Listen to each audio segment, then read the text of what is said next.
বাংলাদেশের জাতীয় পতাকা সম্পর্কিত গুরুত্বপূর্ণ কিছু প্রশ্নের উত্তর। জাতীয় পতাকার সর্বশেষ ডিজাইনার কামরুল হাসান।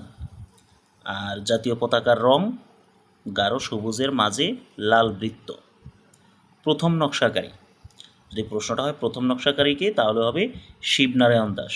বা প্রশ্নটা যদি এইভাবেও হয় যে মানচিত্র খচিত পতাকার প্রথম নকশাকারীকে বা ডিজাইনারকে, তখন উত্তর হবে শিবনারায়ণ দাস।